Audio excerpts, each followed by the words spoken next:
Games rated E to M.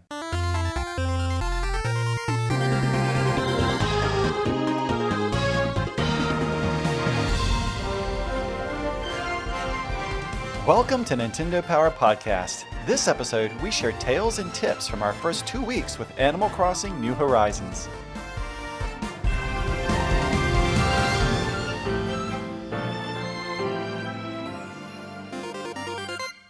My name is Chris Slade, and joining me today are Bill Hutchins from Nintendo Treehouse. Hi, Bill. Hey, Chris. And Kristen Copeland, also from Nintendo Treehouse. Hi, Kristen. Hi. And Anthony Foster from the social media team at Nintendo of America. Hello, Anthony. Hey, glad to be back again. Yeah, glad to have you all back again. Of course, we all got together last episode to talk about how we would start our island life adventure in Animal Crossing New Horizons. And now I'm really looking forward to finding out how it's been going for you guys during your first 2 weeks of playing since the game launched. And I want to know, we talked before about how we plan to get things started, but what I want to find out now is how we really started playing the game when we finally got it. So Bill, why don't we start with you? What were your first 2 weeks of Animal Crossing New Horizons like? Well, I actually did exactly what I said I was going to do at first, and I just took a few minutes to absorb the beauty and the atmosphere of the game and walk around on the beach and listen to the waves and watch the trees. And that lasted for about 10 minutes. and then I kind of took off and just started.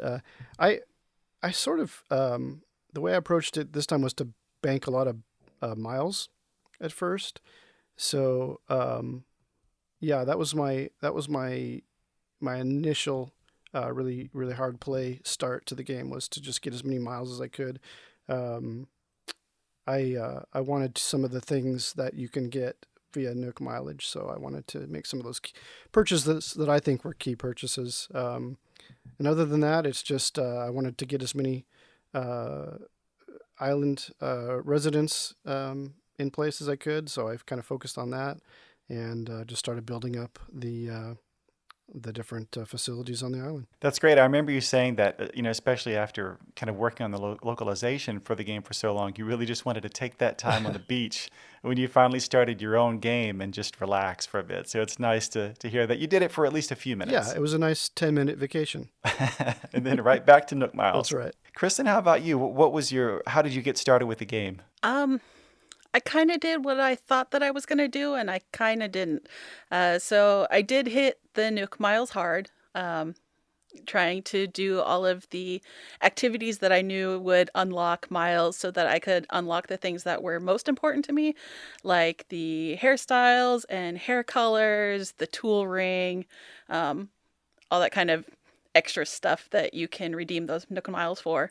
But I found myself getting sidetracked a lot more than I thought I would, especially with fishing. I was like, okay, I only need to get 5 fish now, right, for, a Nook Miles Plus part. Or I'm looking for a certain type of fish, or I only need new fish, right? That's what my focus is going to be on. But then I would be like, just one more. Mm-hmm. It won't hurt. Oh, but there's this extra space here. I should fill it with some furniture. Okay, so now I'm going to, take like 20 minutes to make a little, oceanside retreat with some coconut juice and some chairs. And, oh, wouldn't it be nice if I made something to like welcome my husband when he starts playing with me? Oh, I should do that now too. So I just ended up like finding all of these sub things to do. So I didn't make progress quite as fast as I thought I would, but I still got Isabelle pretty much right when I thought I could. Yeah, that was an early goal of mine too, is I definitely wanted to get Isabelle on the island as soon as possible. And I can totally relate to what you're saying, because this is probably the ultimate game where it is hard sometimes to just stay focused on what you set out to do, because between points A and B, you're going to pass by a really nice looking fish in a pond, an insect that you might not have yet, some great, attractive fruit growing on these trees. You really have to, if you really want to stay on task, you really have to block out so much other stuff. But then, kind of just doing whatever strikes you in the moment is so much about what's appealing about this game. And that's fun in and of itself. Yeah, you also have the villagers now in the game that will pop up and be like, hey, and want to get your attention. So that's also somewhere to easily get sidetracked, is because you want to hear what they have to say. Because if they're running up to you, it must be important. Not always, but it's entertaining. I know, especially early on, a lot of times when they would run up to me, it was because they wanted to give me one of those new emotions to be able to display. And, that I mentioned in the last episode, I love kind of, collecting anything that can be collected. And so you're kind of collecting, these animations as well. So I was really bummed when I saw one of them running up toward me and saying, hey, but I just had like entered the residence center at that exact moment. So I just kind of left him in the dust. I was so upset with myself. I've had one time where I was playing with him and he ran up, but I was in the conversation with a different Islander at the time, so I couldn't talk with him. So he's just like standing there, really waiting, to talk to us. But because the conversation went on so long, he kind of gave up and like went away dejectedly. And I was like, Oh, Oh, sorry, Scoot. it's no telling what he would have given you. Well, Anthony, how about you? How did you get started in the game? Yeah, so I think at first I said I was gonna do a lot of like stuff with my house and get my house really decked out. And I don't think I've done any of that. I think I actually did the opposite.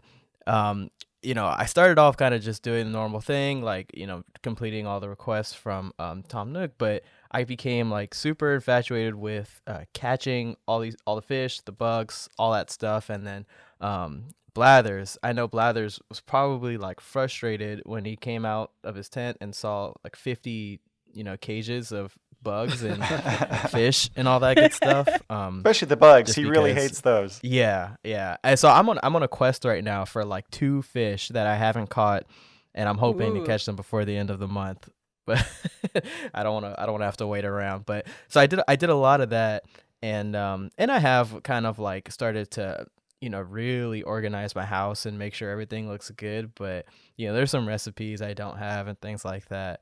And then also another thing that was really interesting, it's like all the Islanders, I must have like the most fit island. They all just work out. That's all they do all day. And I don't know. I feel like every Islander I've gotten just loves to work out. And then I feel like the other ones have gotten influenced by the ones that do work out. So everybody just works out all day. But I just love kind of, enjoying the scenery. You walk past like a big fish in the ocean, you can't really walk past it, right? You have to stop. You have to try and catch it. So a lot of that stuff. But now I'm starting to turn into more like organizing everything into like the perfect way I want it. So that, once I'm able to like really go to town on, customizing stuff, it's all kind of in its place. But yeah, that's kept me busy for sure. Now, I think I remember you saying that this is the first Animal Crossing game that you ever would be really diving into and spending a significant amount of time with. So you were a little bit more of the newbie to the franchise. So what's been your overall kind of impression, not just of kind of how you approach this particular game, but just about, the overall kind of, appeal of Animal Crossing in general? How are you finding it? Yeah, it's really great because there just really aren't any games in my like catalog that I play that are like that, where I just kind of go and I don't really have a particular objective in mind. I'm kind of just doing the things that I enjoy in the game, and that naturally just kind of progresses me forward, which is really great.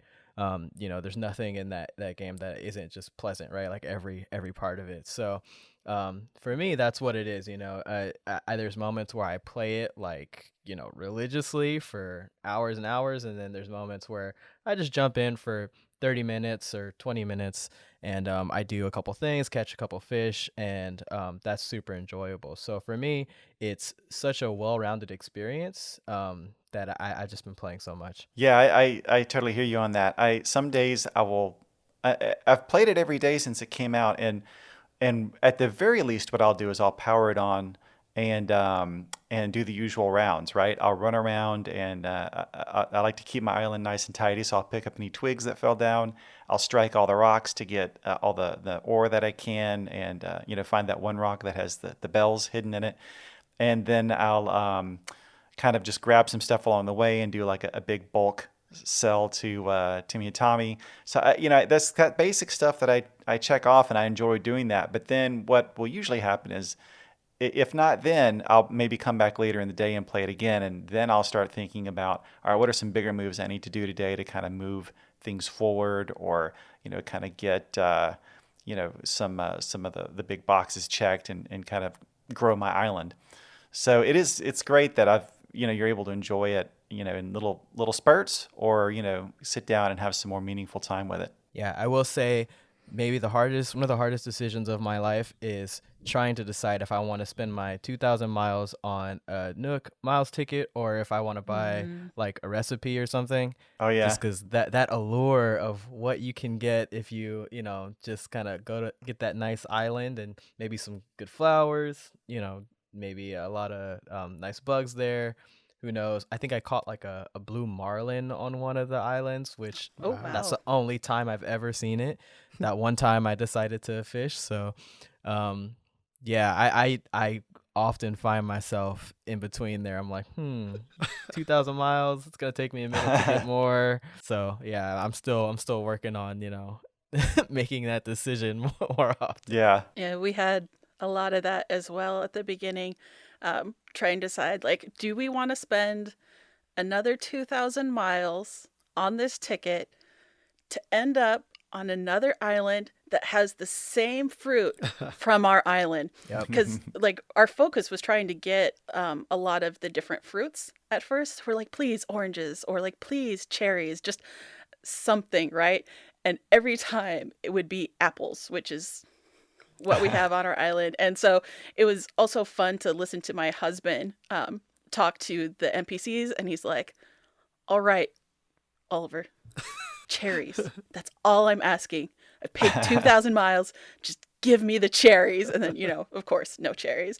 But a lot of like begging with the NPCs. Fruit begging. Yeah. Yeah, I feel like I look for and it's also funny because everybody's experience is different, right? Like you were saying, like you were hoping for oranges.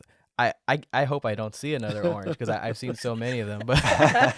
But every time I'm like looking for something like that, I'm just in my head, I'm like, as soon as I find these cherries or pears, I'm gonna plant an entire forest of them at my island, so I never have to leave again. Yeah. I'm lucky in that I've got a lot of friends and family who were really anticipating this game, and so they jumped on it right away too. And we've been having a lot of fun going online and visiting each other's islands. And so because of that, I've managed to plant. I kind of designated a certain section of my island as the orchard, and I've planted I think one of every tree except I'm missing one fruit still that I haven't been able to find someone who has, but. But that's in going into kind of how I ended up approaching my first 2 weeks. That's in line with the kinds of things that I did. I really tried to check as many boxes, get all the fruit. At the very first day, I paid off my moving expenses, started my house, donated enough bugs and fish to start a museum, and crafted most of the tools. Like every day, I tried to maximize what I could do, just because I was so excited to play the game and I was willing to put a lot of time in. And I also really went after those Nook Miles, and more often than not, use them to get tickets to visit other islands. Because sometimes, you need a lot of resources to kind of get some of that early building done, and you might need more iron, or I kept running out of just regular wood. But you fly off to one of those other islands, and you're never going to see that island again, so you don't feel bad about just kind of taking everything it's got, chopping down all the trees. Yeah. And occasionally, especially those first few times I did it, I had good luck in bumping into other animals who then, after I talked to them a couple of times, would move to my island to get things going. So I thought, using those tickets was pretty valuable in the early going. And then just throughout the rest of the first 2 weeks, just really just focused on upgrading and unlocking stuff, and didn't really spend any time on decorating like my house or anything. I figure once I've got everything kind of set, then I'll come back around and try to make it prettier and put more of my personality in, which is where I'm at now. I hear a lot of talk from Tom Nook about how it'd be great to have KK Slider visit the island, but it seems like we have to beautify it a bunch more and maybe just kind of raise the overall appeal of the island before that can happen. So that's where I'm starting to work on now. Yeah, I one of the things, just me kind of being relatively new to the series, is I kind of got lost in using the Pro Design app, like just to make, Oh like yeah. your flag or whatever you want to make. And I ended up making or finding and making all these like movie posters and like things like that, like just stuff that I like. Ah. Um and I've spent a lot of time, like I've gotten lost in it, maybe spent hours and hours just like making things, finding things. I put some of that in my room. I actually made like Oh, a, that's a cool. part of my island, like a little movie poster gallery, and I've got all these movie posters lined up and to kind of deck that out as much as I could. So that's a part of the game that actually I've had a lot of fun with. Same here. The moment I could trade in Nook Miles for those Pro Tools, I definitely did it, and I spent a lot of time, hours and hours really, finding kind of reference material like screenshots and things of old games. So like I created a T-shirt that has Mario's pixel face on it from the original Super Mario Brothers game, and I recreated kind of Mario's red cap, and now I've just found like my whole house is decorated now with the one thing I did do to decorate my house was hang up all these canvases of just old pixel graphics from classic games. So I really liked how that allowed me to really nerd out and kind of put all my love of retro games all over the island. My flag for the island is Mario, a pixel Mario standing in World 1-1 from Super Mario Brothers, and I even changed the island tune to the dun dun dun dun dun. So Nice. Have you guys seen? So when you have that Pro Custom Designs app, you can display your designs on an easel, like as a painting on an easel. oh So yeah, people uh-huh. are putting easels out with messages on them for their friends who are flying to the islands. Because when you stand outside, people fly over and you wave up with the standing next to the whatever sign you created for your friend. It's pretty cool. That I is really send cool. messages to my Yeah, I've wife seen that way. some cool stuff with that. It's pretty funny too. People do a lot of like really funny messages and stuff like that, and Yeah, it's a big like social media thing. So yeah. I've had a lot of fun with that. Yeah, I've seen a lot of good stories about people who are, visiting other, gathering large groups basically on their island to kind of throw parties. I even saw there was one kind of Mm, ceremonial wedding done on someone's yeah. island where they had all their friends come over. Uh, so that's just been really fun to see, and I especially love when my friends and family come over and, uh, you can communicate to each other.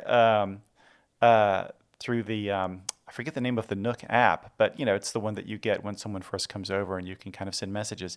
But I just like following them around and kind of clapping when they are able to pull a fish out of the water, and just kind of shadowing them that way. Yeah, it's a lot of that. Just like kind of standing around clapping and just having fun with that. I try and make activities on my island for when like people come over so that we at least have some stuff to do, and I have like a little area where I'll leave gifts and stuff like that. So yeah, it's pretty fun. Yeah, gift Yeah, absolutely. gift trading has definitely been a Yeah. big thing early on with me and my friends. Just finding things that they don't have that we might have, especially recipes um, for some of the seasonal items that are out right now. Um, it can be a little difficult to get the materials to craft certain things just because you need to play the game a certain amount of time so you can build that up and then finally like yes I've made my star wand or whatever. And so we've been kind of pooling together and being like, all right, who has the recipe? Who has the materials? All right, I'm going to make two of these now and give them out. And so it's been fun to kind of go back and forth with friends and say, like, who has this? Does anybody have this thing that I need? Um, and kind of build each other's islands up. Yeah, it's funny. I'm used to playing some online games where items might be bound to your character or bound to your account. So it's so nice to have the freedom to just give away things that you think your friends might want or need. Yeah, I've started doing a little bit of that myself. My kids are playing on their Nintendo Switch. They have a different island. And so when knowing that they're going to be looking for some of the stuff that I already have, if I get duplicates or instead of selling something to the shop to get some money, I might set it aside from them or even attach it to a postcard and send it to them. So it's kind of fun to be able to surprise them that way. It's also nice when you see something in the store and you're like, oh, this would make the perfect gift for, a certain friend or maybe a favorite islander or something like that. Yeah, absolutely. Well, cool. I also wanted to ask you guys, and Kristen, we'll start with you. Maybe what are some, a tip or two that you might have for people, stuff that's kind of helped you get going these first couple of weeks that might be good for other people to know as they start playing the game. One of the things that I was thinking about yesterday was clamming. Once you get Blathers, you'll get a recipe for the shovel from him, or you could buy it from Timmy. And once you have the shovel, you can start digging up the clams that are like spurting water out of the sand. Digging up the clams will help you get the Nook Miles achievements, but you can also craft those clams into fish bait. And that might not be terribly exciting sounding, but there are some fish that are a little trickier to get that are in ponds or off of the piers. And if you have fish bait, you can immediately call fish.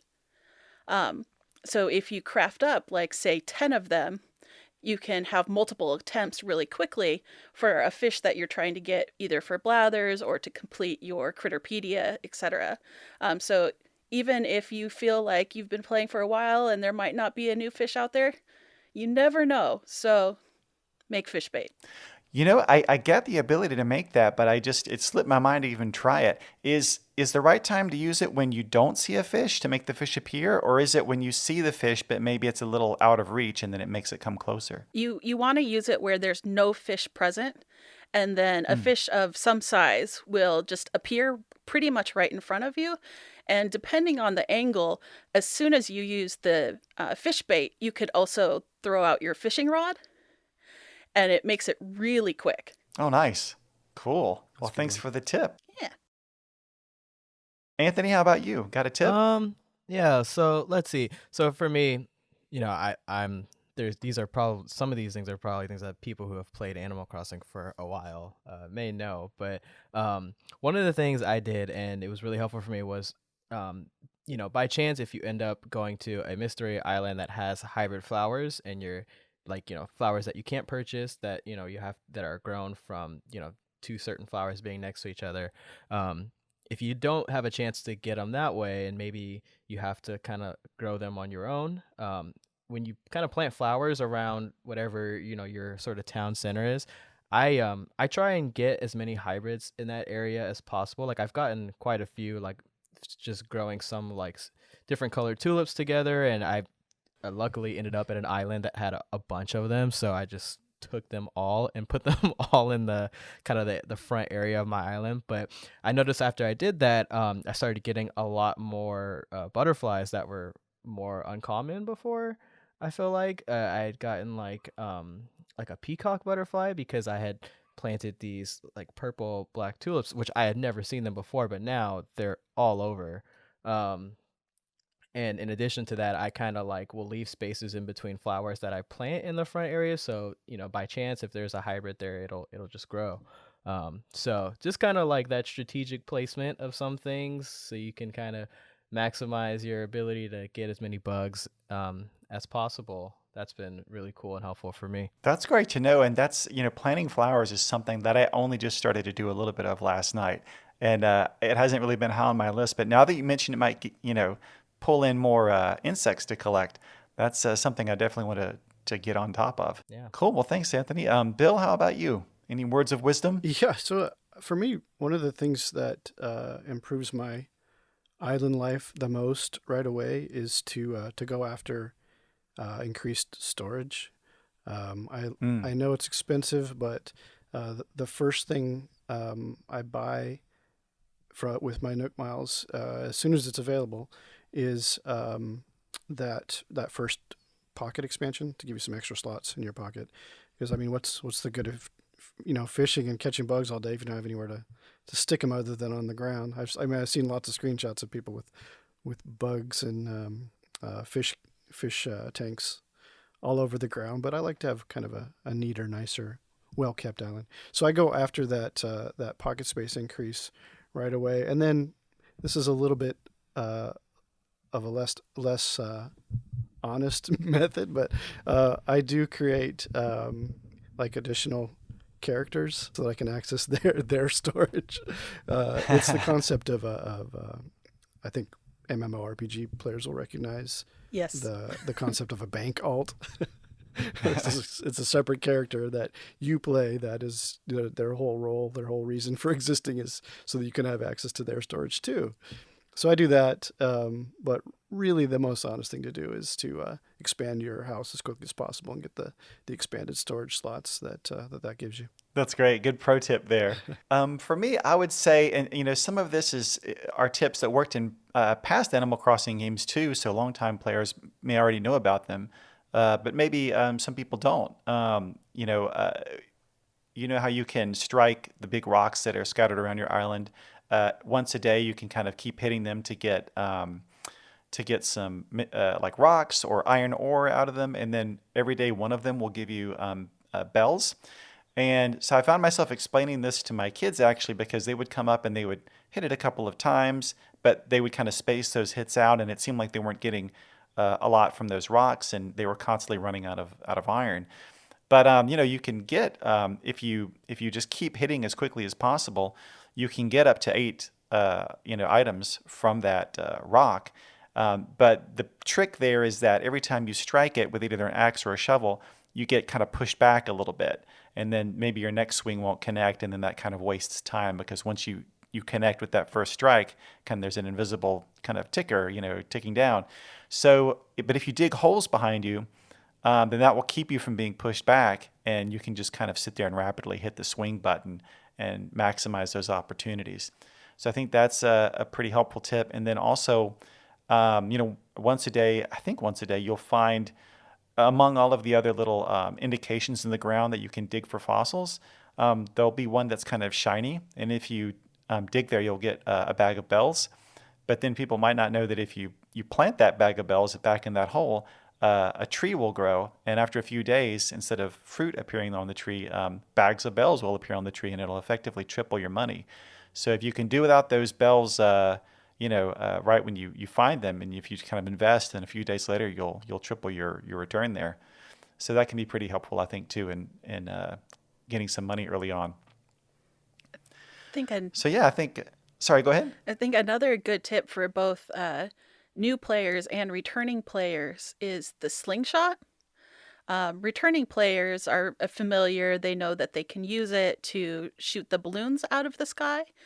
But I feel like the balloons fly over the island a little bit more frequently than returning players might be accustomed to. And for a mere 300 bells from Timmy, you can get that recipe and it will pay you back so quickly. You'll find bells out of those, you'll find furniture, but you'll also find special recipes. So you'll want to make sure that you always have a slingshot on you as well. Yeah, that's a great tip. And I think even if the balloon is out of reach, it's still worth going for it. I found that I knocked one out of the air and the present actually fell into the lake or fell into the river. But that actually gave me Nook Miles. Yeah, Nook Miles, yeah. And I found out that apparently if there's more Nook Miles I could get if I just keep finding opportunities to knock those into the lake. So one way or the other, you're getting something for it, even if you kind of miss out on the present. That's a tough decision. Do you go for the Nook Miles or do you want the present? I mean, I knocked one out of the air that had 30,000 bells in it, so yeah, I'll take that over the Nook Miles. Yeah. Well, great. But before we move on from the game, I wanted to check in with fans in a segment that we call Players Pulse. And just before the game released, we actually polled fans on Twitter to find out which new features they were looking forward to the most. And we gave them 4 options, and actually nearly 20,000 people voted. So we could tell there was already a lot of excitement out there for the game. Now, each person could only vote for just one feature, so we made it pretty tough on them. And I'm just going to read off here the order of the 4 options that we provided. Coming in 4th place was Party Play, and in 3rd place, people were most looking forward to Nook Miles. In 2nd place, people really couldn't wait to experience the DIY aspects of the game. And then at the very top of the list in first place, with actually over 50% of the vote, people were really looking forward to trying Island Designer. Oh yeah. So what do you guys think about that? I mean, those are all features that I've enjoyed. I haven't got Island Designer yet, so I think right now, because I'm so desperate to try it, I would kind of agree with the voters on that. Yeah, Yeah, I think they're right on. yeah, no, I agree. I think the island designer, obviously, that's like the thing everybody wants to do, because you look at your island and you see all these areas that you're like, I could really do something cool with that. So you're kind of just waiting for that moment. And me personally, I've seen all these areas where I'm like, man, I'm gonna make waterfalls everywhere. It's just island full of waterfalls. So yeah, that would probably be top of my list too. I really just want to make paths leading from one building to the next, so it really feels more like a connected community. Yeah. And of the people that voted, I picked one comment here from AJ Himmel that pretty much sums it up, who said, sculpting the terrain, making myself a nice cliffside to put my house on, and making walls and rivers all around the houses of the neighbors I don't like. So there's kind of a evil use of Well, Island lucky Designer, for I that suppose. person, they can decide if they really want those islanders to be on their island or not. Yep. All right. Well, now we're going to switch things over to Pros Picks. And as usual, this is where we talk about games that we've been enjoying lately, other than Animal Crossing New Horizons. And to be frank, that's taken up most of my time.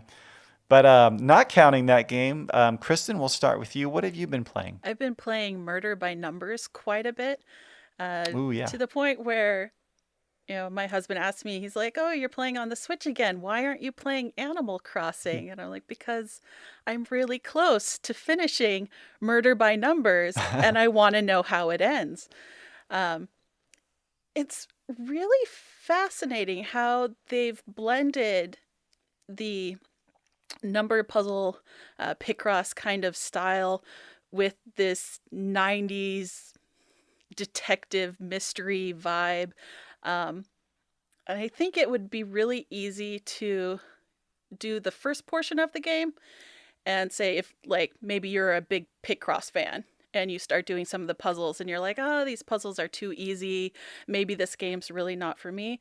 I would say stick with it and don't use the hints either, because you will unlock additional puzzles that are much, much harder. So I feel like it does a good balance of making it relatively easy to progress through the story, but if you want to get everything out of it, you're gonna have to like think hard about the logic behind the puzzles. But yeah, it's a lot of fun. Yeah, I got that game too, and I'm not super far into it. I've only done the first few puzzles, but it is this kind of really interesting mix of like a traditional Picross game, and then I don't know that it's so much like these other series in terms of gameplay, but I almost get kind of a like the vibe of a Phoenix Wright or even a Professor Layton or something like that mixed with my Picross, which is really, and I love Picross games, so I'm really excited to play more of it. It's good to know that it gets nice and challenging too, because I've played so many games, and every Picross game starts out with kind of simple puzzles, assuming that there are people playing a Picross game for the very first time. But so I assumed it would ramp up, but it's good to hear that there is some nice challenge in there. Yeah, if you have if you do the puzzles in the cases without the hints, then you'll get a higher rank. And it's the higher rank that unlocks, I believe they're called Scout's Memories. And that's where you'll start to find a lot of the more difficult puzzles. And you can only unlock those puzzles if you've done the puzzles in the cases, like all of them, and you didn't use the hints, etc. So I feel like it does reward you for taking time to think it through. Nice. Good to know. Thanks. Okay, Bill, what have you been playing? So knowing that Animal Crossing was coming out, I needed something that wasn't going to require too much of a time commitment. So I picked up Talisman. I'm loving that so many different, there's so many great board gaming options on the Nintendo Switch. You got Catan and Carcassonne, and my wife and I are huge board game fans. But sometimes, especially with a game like Talisman, the physical version of it has so many expansions and so many pieces. It can take forever to set it up and tear it down. So it's nice to have it all in one compact package that you can travel with too if you want to. But it's this great little adventure RPG style game where you're sort of traveling around the board and picking up gear, picking up armor, leveling up your character, and rolling dice to determine the outcomes of different events. And we love that kind of adventure RPG setup. And then the fact that there's no cleanup when we're done is pretty nice. And you can finish a game, 2, 3, 4 players, whatever. I think it supports up to 6 people playing. But then you can finish a game in half an hour, and you're done. Yeah, I'm really enjoying that, and it's not a huge time commitment. It's a lot of fun, and you can buy the base game, and then if you want, you can add whichever of the mini expansions have come out. There are tons of expansions already on the Nintendo Switch for this game, so it's pretty cool investment. That's cool. I don't normally play a lot of board games, even though there's a lot that I like when I do play them. But I saw that announcement recently in the Nintendo Direct Mini for Clubhouse Games, which I think has 51 kind of traditional games in it. Oh yeah. And that really got me excited for that and thinking more about board games. So sounds like I'm definitely more in the mood for that right now. So maybe I should give this a try. Yeah, it's definitely well worth a look. Cool. Well, Anthony, how about you? Yeah, so in a similar way, like before Animal Crossing came out, I was like, I need to find games that I can play right now, and then I won't have to be super invested, so I can kind of continue jumping around. One of the games I started playing before Animal Crossing came out was Bloodroots, and I've continued to play that game, and essentially it's kind of just like it's like a hack and slash game. Basically you play like a samurai esque character who is kind of like on this revenge path, and you really just go through all these different levels and you use everything around you as weapons. And yeah, you kind of just like go from area to area picking up all these crazy weapons, and you're like rolling on barrels using those as weapons. And you're able to like defeat enemies with like one hit, and it's also goes the same way the other way around. So you also will lose that level if you get hit once, and you kind of just like restart immediately in that same little area. But it's a really fun, fast pace sense of action you get from that. So yeah, I've really been enjoying that game, and even still, while I'm playing other games, it's a similar thing where I can kind of like go in, play for a little bit, and then jump right back out. And yeah, it's still really fun. So I've been enjoying that one a lot. Sounds like a nice counterbalance to Animal Crossing. You got your peaceful island situation over here, your fast action situation over here. Yeah. I don't know if my Islanders would love this game, but yeah, it's definitely a nice switch up. There'd be some shocked faces, I'm sure, on the island. Yeah. It brings a balance there, but yeah, I'm playing that pretty actively too, alongside Animal Crossing. Cool. Well, for me, like I said, like most of us, or all of us, we've mostly been playing Animal Crossing New Horizons, but I was really interested in a game. This was another game that got announced during the recent Nintendo Direct Mini and also was released on the same day, called Good Job. And this is a game published by Nintendo, and it has really unique visuals. It almost, the way it's kind of really bright colors but kind of flat shaded, it almost reminds me a little bit of Untitled Goose Game, but it's just a totally different type of game. And it's all about kind of solving puzzles and a lot of physics-based puzzles. So the premise is you're this business owner's son, and you're kind of starting on the ground floor of his skyrise kind of office, and you kind of complete tasks on each floor to go to the floor higher, and you're trying to make your way onto the top. But it's just the silliest kind of things you can do, and it also kind of reminds me a little bit of that game, The Stretchers, Nintendo also published, where it really kind of shines in co-op, and you're trying to like maneuver, and you're kind of knocking stuff over, and kind of, sometimes unintentionally and sometimes intentionally, just because you like being a rascal and kind of causing chaos. But as you're running around the office, you're like trying to For example, people get bored at a meeting and then they all kind of run and hide in different areas of the office, and you have to go find them and pull them back into the meeting. Or you have to go find a projector because the old one busted and they're trying to give a presentation, and you have to navigate the whole office by bringing the projector to the room and kind of plugging it in. And it's like the most mundane sounding things, but like handled in such a fun and kind of creative and comical way. And then, of course, once you complete a level, you can go back in and try to get a higher rank by doing it faster or causing less damage. Or you can just run around and pick up literally anything in the game and just, be a real jerk to everybody in the office. Throw a fax machine through the wall. Exactly. Smash things down. And it was only like $19.99, so I thought, I would definitely give this a shot, and I'm super enjoying it. I'm only a couple of floors in to the building, but already it's really a fun and creative game. I also tried to start eating it a little bit into the backlog of games that I've had for a while that I really enjoyed but didn't finish, kind of put down after a while. So I've been going back to Monster Boy and Bloodstained, which are two kind of Metroid-like, action exploration games.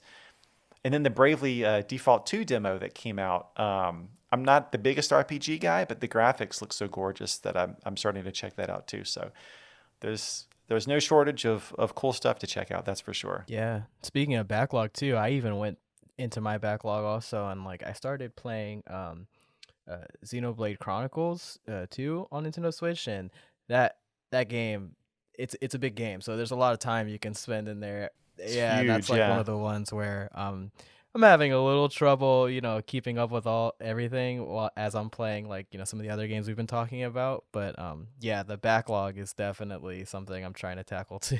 Yeah. Cool. All right. Well, next we're going to move on to the Warp Zone quiz. As usual, this is where we try to guess games that came out 10, 20, and 30 years ago, this time during the month of March. And I got to warn you guys, these are all deep cuts. So good luck, no matter what happens. I think the listeners will be in the same boat. All right, so to start things off, 10 years ago, this was in March of 2010.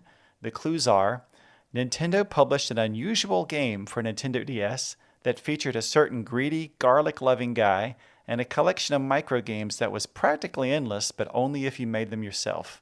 Any guesses? Sounds like WarioWare. Yeah. But which one? Which one? Which Yeah. one? Yeah. Let's just say WarioWare. And leave it WarioWare at that. We win. DIY? That's it. WarioWare DIY. Boom. DIY. It's so Nice. fitting. I only ever made one micro game in that, but I probably spent 20 hours on it, so I definitely got my money's worth. All right, so next up, 20 years ago, this is in March of 2000. The clues are: Team 17 developed a 2D turn-based tactics game that was brought to Nintendo 64 that was the third game in a franchise famous for both its yucks and its yucky characters, who were invertebrate soldiers that wielded cartoonish weapons like the Skunk Attack and Holy Grenade. Any guesses? This is Worms. That's right. Any chance you can guess exactly which one? Good one. It was the third one. Oh, Worms World War? Close. right? Worms Armageddon was this one. But I thought if anybody even gets Worms, I'll be super, super impressed. But that was a pretty popular series a while back. So great job. Okay, well, maybe I warned you guys for nothing. You're 2 for 2 so far. I don't know. One more. All right. Just showing my age. All right. Well, that may come in handy here because we're going back 30 years to March of 1990. And the clues are: HAL published a game for Game Boy in which the company behind Kirby and the original Super Smash Bros. Put its own spin on pinball, where the goal was to score as many points as possible without getting your pinball eaten by an alligator. Any guesses? This is the deepest of cuts. Oh, man. Yeah, I couldn't give you a name. I can tell you right now. Yeah. Well, I'm just going to give this one up. It is Revenge of the Gator. This was a very highly regarded pinball game, but kind of more of a little known gem for collectors. I know people who would have known that, but I'm not one. Yeah, we had someone on the show a while back who mentioned it, but I was blown away that they even remembered that game. So great job, 2 for 3, and probably our toughest Warp Zone yet. But it's not done. For the first time, I'm going to get you guys with a bonus question, and this is an audio only question. I'm going to play a sound effect. Now, this sound effect is from a first-party Nintendo game. Could have been from, 10, 20, 30 years ago. Today, who knows? And I want to see if you guys can guess which game the sound effect is from, and then also specifically what the sound effect is. So you guys ready? All right, here it comes. Any guesses? Want me to play it again? Here it is. It's a Animal Crossing sound effect. Sounds like a show. That's it. Yeah. Yep, that's an Animal Crossing. Specifically Animal Crossing New Horizons when you dig something Yeah, up. New Horizons. I'm like, wait, I hear that every day. What is that? I don't. Very familiar. Yeah, I thought I would see if I could get you guys thinking about 35 years worth of games and then just play something from the game that you've been spending hours with recently. Something I heard 35 minutes ago. Exactly. That was a nice try, Chris. All right. Well, great job. And now we're going to close things off with game forecast. This is where we take a quick look at just some of the Nintendo Switch games that have released soon, that will be releasing soon, and actually some games that just released recently as well. So we're going to take a quick step back first, and we're going to start on March 17th with RBI Baseball 20 from MLBAM, Exit the Gungeon from Devolver Digital, Skyracket from Double Dash Studios, and then on March 20th we had Animal Crossing New Horizons, of course, from Nintendo, but then also Doom 64 from Bethesda. And on March 27th, there was Saints Row 4 Re-Elected from Koch Media. And then on March 31st, Bubble Bobble for Friends from Einen Games. On April 24th, we have coming Trials of Mana from Square Enix. And Naruto Shippuden Ultimate Ninja Storm 4 Road to Boruto from Bandai Namco Entertainment. And then on April 28th, Moving Out from Team 17. Anything that jumps out to you guys? Trials. That's one, I played the original in Japanese long ago, and I haven't played it since. So I'm really curious how much I'll recognize through the new version, and how much will just be completely unrecognizable because of the new graphics, the fact that it's now localized for the first time, and things of that nature. Yeah, I don't know if you're aware, but I just realized today that I think there's a demo for that game that's out now. Oh, really? Yeah. Ooh. So, maybe when you kind of check off all your tasks to do in Animal Crossing today, you might want to give that a look. Sounds good. I'll definitely check out Exit the Gungeon. I'm a fan of those Devolver Digital games. I played a ton of Ape Out and My Friend Pedro. I feel like those guys have a kind of a fresh take on gaming in general. And even though bullet hell style games aren't really my style, when you add a dungeoneering, adventuring element, platforming element to it, I kind of can't resist that kind of thing. I'm just curious to see what the next thing from Devolver is. So I'm gonna probably pick that one up. Yeah, I'm with you. I'm a big fan of a lot of Devolver Digital's games, and I still need to play Enter the Gungeon, but I know that was a lot of people have been talking about that and how much they've enjoyed it. So I kind of need to check both of those games out now. Yeah, that was the one I was gonna say too, was Exit the Gungeon. I started playing Enter the Gungeon, played for a decent amount of time, and then other games and things like that. I just kind of didn't play as frequently as I wanted to, so I want to get back into that, and then definitely check out Exit the Gungeon. So for sure on my list, and then also Trials too. It's another game I'm not super familiar with, but that's one that I've seen a bunch of stuff on it, and have kind of been watching videos and things like that, and that one looks super up my alley, so I'm gonna check that out. Well, for me personally, I'm really looking forward to Moving Out. I've been playing the demo and enjoying it, and that's another game from Team 17. They published the Overcooked games, and then, like I said earlier, they made Worms Armageddon back in the day. And this is another game, kind of like Good Job, that reminds me of kind of the Stretchers. We're kind of working together with a second player. You're moving things around, and it's all physics-based kind of puzzles. And you're going to different locations in this game, and you're loading up moving trucks. So you'll go to different weird kind of houses and just kind of empty them out of the stuff that needs to be put on the truck. And you're trying to do it as quickly as possible. And sometimes that means you can just, throw a microwave through a window to get it to the truck that much faster, or, take all sorts of funny shortcuts. So it's a really funny game that I think, especially if you're playing it with someone else, you're just having a lot of laughs while you're kind of getting it done. And then I also want to check out Saints Row 4 Reelected, which came out recently here, just because I haven't played it, but from everything I've seen, it looks like one of the most bonkers open world games there's ever been, and everything's just so crazy over the top. So I want to check that out too. Yeah, that's pretty accurate for that one. That's very fun, very wacky. A lot of really crazy stuff you can do. Awesome. Well, I look forward to that one then. All right, well, Bill, Kristen, and Anthony, thanks so much for joining me for the past 2 episodes to talk about Animal Crossing New Horizons. I really enjoyed it. Oh, thank you for having us. Sure, our pleasure. Of course. Great, we'll see you soon. See ya. That's it for this episode of Nintendo Power Podcast. If you have any comments or questions you'd like us to consider answering on the show, you can email us at nintendopowerpodcast@noa.nintendo.com. Also, we always appreciate it if you can leave us a review, and be sure to subscribe so you get new episodes as soon as they're ready. Thanks for listening, and keep playing with power.